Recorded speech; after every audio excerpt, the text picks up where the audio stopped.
Hey guys, welcome back to Critical Flick. Today I'm going to be talking about episode 3 of the Righteous Gemstones. So as you have seen from my previous 2 reviews, this show is starting to really grow on me. I wasn't fully sold on it in the first episode, but it has really become one of my favorite shows on right now. And that is due in no small part to a really phenomenal cast with some really great on-screen chemistry. And we have the introduction of probably my favorite character right now, other than maybe Jesse Gemstone, and that is Baby Billy Freeman. Yes, Baby Billy, that is his name, and that is what everyone calls him, believe it or not, and he is played by Walton Goggins. He's reuniting with Danny McBride after doing Vice Principals, and I have to say, his brand of very unique, quirky, offbeat, almost dark comedy acting that he does always works so well for me. I thought he was phenomenal in Justified. I think he was really good in Vice Principals. Everything I've seen him in, I have liked him in. Regardless whether I like the movie, he just has a natural charisma to him that makes him so interesting to watch on screen. He's so strange and everything feels so ad-libbed and weird. And this is definitely not an exception. I think he is great in this role. Him being this kind of estranged, old school preacher, kind of a more corrupt, more in-your-face gemstone. He is part of the family. Yeah, he feels estranged. He wants to be back into the family, kind of back in the spotlight. He is kind of an in-your-face ego. He isn't trying to hide the fact that he is after getting his own. He wants to be famous. He wants to be successful. He holds himself in very high regard. And I think his confrontation with Eli was one of the best scenes in the show so far. I like the balance they're starting to strike between the serious nature, the serious family drama, and the ridiculous over-the-top comedy in the show. I think the argument between Baby Billy and Eli in the auditorium when they're speaking about the death of his wife was very poignant, very powerful, because this show at its core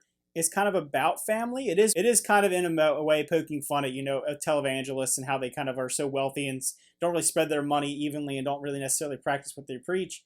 But at the end of the day, you're getting some really good family connections in this show, and I think that was showcased really well in that specific scene. But so far in the series, John Goodman's character is kind of moping around. He seems like he's very angry, a very mean character, and in this episode, you're kind of seeing those feelings that he's holding back, and the fact that he feels like he has to suffer because of the loss of his wife. But then you're seeing that, other people around him are seeing this happen to him, and they are all sad too, and they feel like, you don't have to be sad by yourself. You can kind of express how you feel, and he does this in the episode, and I liked that side of his character, seeing a more lighthearted side. The thing that he does at the end of the episode when he sends all the guys out naked. This show is a really big fan of naked guys, by the way. I've noticed this is a theme so far.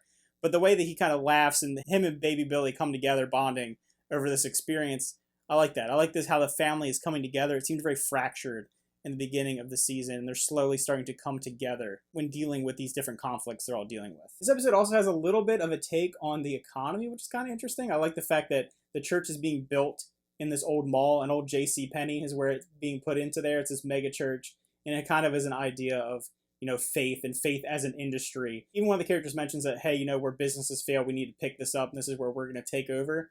I thought that was interesting. They're talking about faith in the church as a business and not necessarily about a place of worship. It is a place where you make money and you bring people in, and that's what's important, not necessarily the message. I also like that we're getting a little more of what's going on with Gideon. As you saw in the last episode, the big reveal that the one kidnapper was actually Jesse Gemstone's son.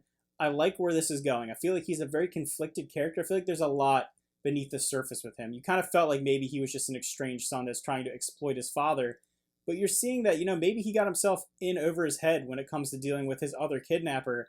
And I'm interested to see how his story plays out. Maybe we're going to get a redemption story. Maybe we're going to get a family connection. Or maybe even we're going to see Jesse Gemstone right his wrongs and start to practice what he preaches. Because Danny McBride's character is so great. I think that this is obviously written by him. It's created by him. And you can feel it. You can feel he really embodies his character. He's really playing around with this role. And you can tell he's into it. And I think it shows on screen. And this is one of the best comedic performances I've seen in a while on television. So all in all, I thought this was a pretty good episode. I like where it's going. I like the characters being introduced. Like I said, I really like Walton Goggins, Baby Billy Freeman. Just something about when he's on screen just cracks me up. He's so ridiculous and over the top that it really adds an extra element to this already circus of a television show, this circus of a family. And I like that, it's taking some shots and it's pulling back at times, and it kind of knows when to pick its fights and pull its punches, and I like that. I like that the show does a nice balance of the serious nature, the serious drama of the events, and then also being ridiculous, over the top, crazy at other times. I think they've met a good balance. I'm interested to see if it'll work out through the whole series. All right, guys, thanks for watching. Remember to like and subscribe, and let me know how you feel about the series so far. Who's your favorite character? Because I feel like for me, it's between Jesse Gemstone and Baby Billy Freeman. Those two, whenever they're on screen, I just feel like they're ad-libbing, they're just riffing, and I love the fact that they just feel like they can do whatever they want. I feel like there's a creative license here with the characters, and it definitely comes off in the acting and the chemistry between all the different actors. So yeah, thanks for watching, and see you guys next time.